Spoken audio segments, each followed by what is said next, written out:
السلام عليكم، مرحبا بكم في قناة وصفات عماد. اليوم راح نحضر معكم وصفة الكروكي لكن بطريقة جديدة وشكل جديد ومميز.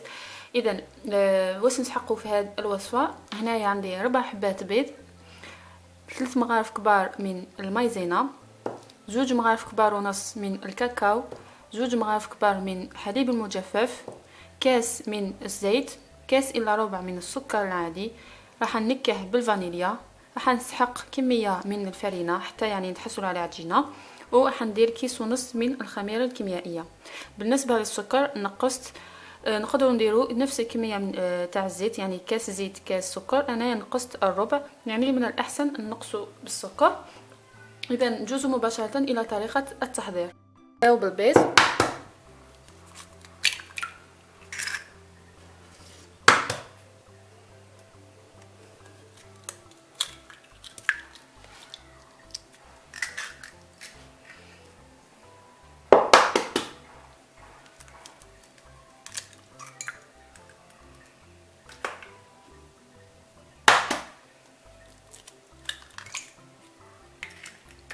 ربع حبات بيض، عليهم الفانيليا والسكر، نضربهم بالخلاط الكهربائي حتى السكر هذا يذوب ونعاود نولي ليه. كما راكم تشوفوا الخليط تاعي ولا رغوي ولا كودر تاعو ولات فاتحه. راح نضيف عليه الكاس تاع الزيت ونعاود نخلط.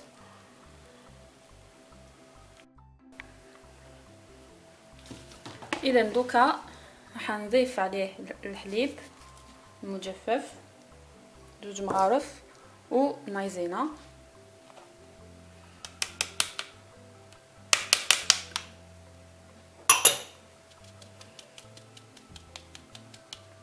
فوالا نخلط بلا سباتول.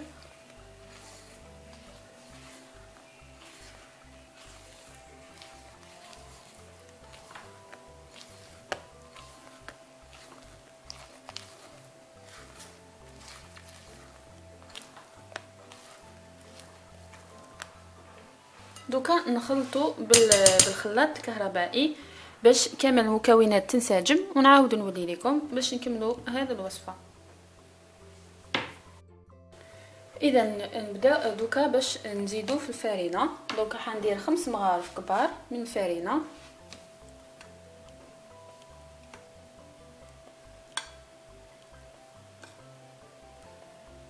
ونزيد عليهم الخميره كما قلت لكم في الاول. حندير باكي ونص.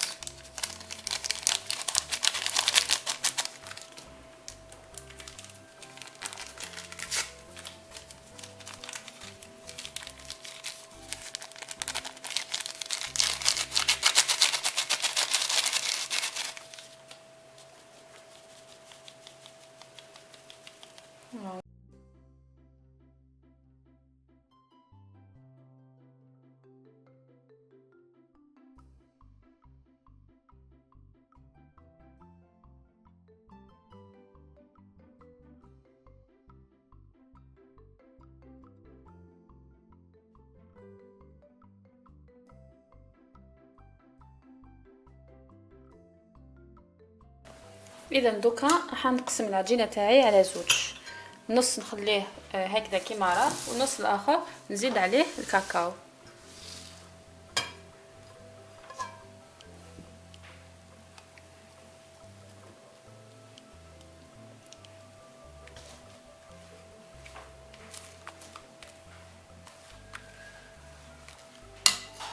دونك هذا الجزء هذايا نزيد عليه الكاكاو كما قلت لكم في الاول. درت هنايا 2 مغارف ونص كاكاو،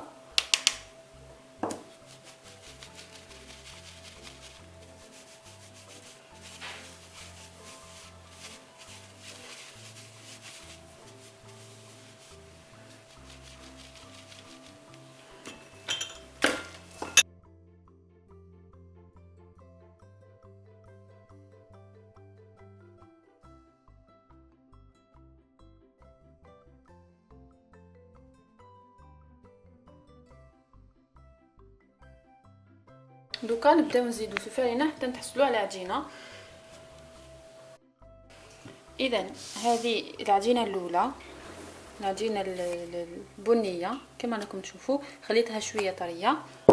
دونك دوكا حنشكل العجينه الثانيه، حنزيد في الفرينه باش نتحصلوا على العجينه كما الاولى.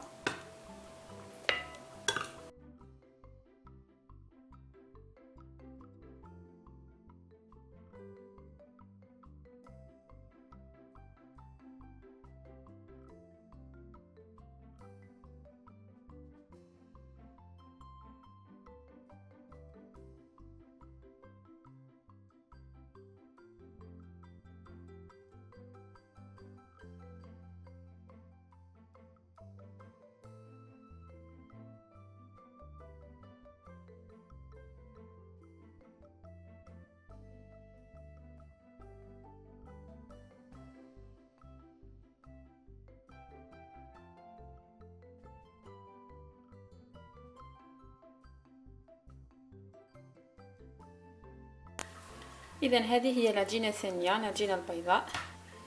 اذا باش نبداو نشكلوا في الكروكي تاعنا، هنايا استعملت ورق الطهي، راح ندير عليه العجينه البنيه. راح ناخذ قسم ولا شويه من العجينه البنيه وراح نديرها، يعني نبسطها في هذا البابيي. حنسي ندير مستطيل.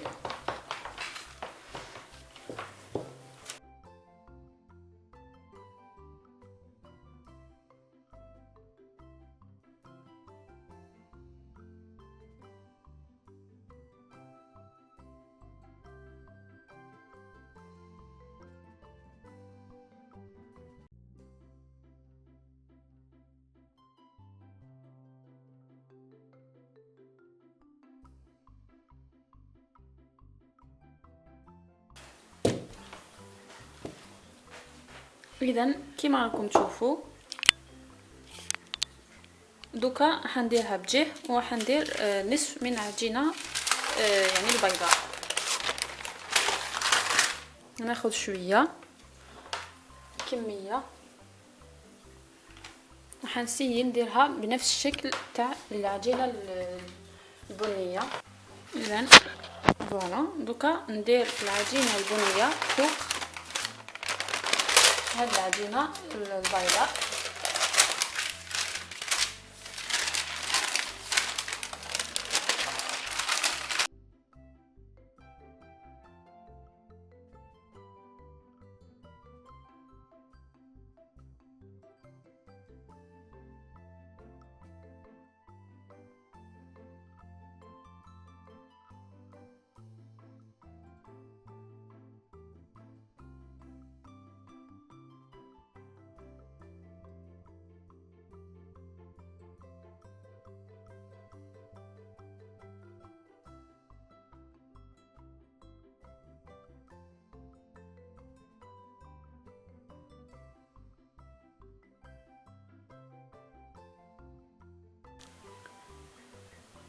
اذا دوكا تشوفوا كيفاش يعني نشكل.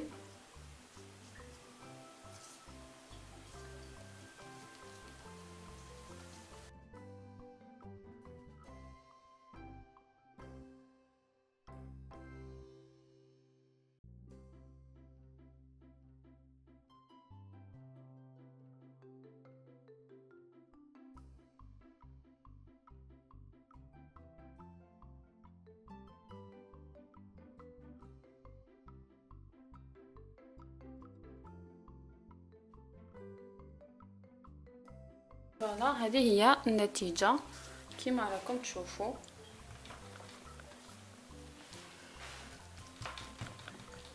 اذا الحربوش تاعي راهو واجد. نكمل كامل العجينه اللي عندي ومن بعد نطيبهم على 180 درجه ونتلاقاو باش نكملوا يعني كي يطيبوا نتلاقاو باش نكملوا التزيين تاع الكروكي تاعنا.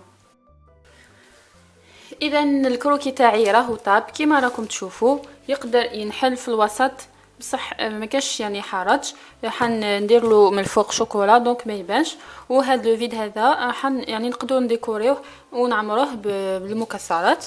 كما راكم تشوفوش شعلت عليه من التحت، كي طب عاود شعلت عليه من الفوق حتى اعطاني هذا اللون. خليتهم يبردوا مليح باش حضرت الكلاصاج هذا اللي فيه شوكولا وشويه زيت، راح يعني نكلاصي به الكروكي تاعي.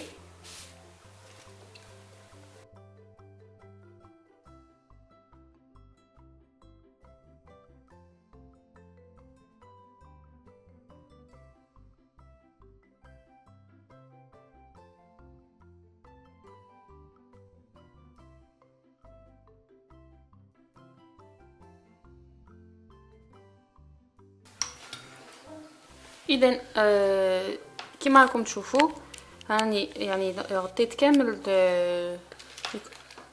الحربوش تاعي. كما راكم تشوفوا نخليه حتى يبرد تماما، يعني الشوكولا هذيك تبرد وتشد روحها باش نقطعها.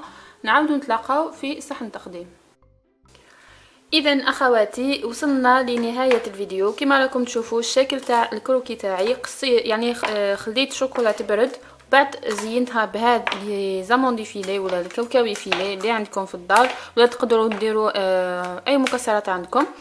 هاوليك الشكل تاعها، قطعتها بهذا الشكل. وكما شفتوا يعني سهله جدا بسيطه في التحضير، مكونات سهله. اذا عجبكم الفيديو ديروا جيم واعجاب في القناه هكذا باش نواصل نمد دائما وصفات سهله واقتصاديه. اذا مع السلامه مع وصفه اخرى مع ام عماد، الى اللقاء.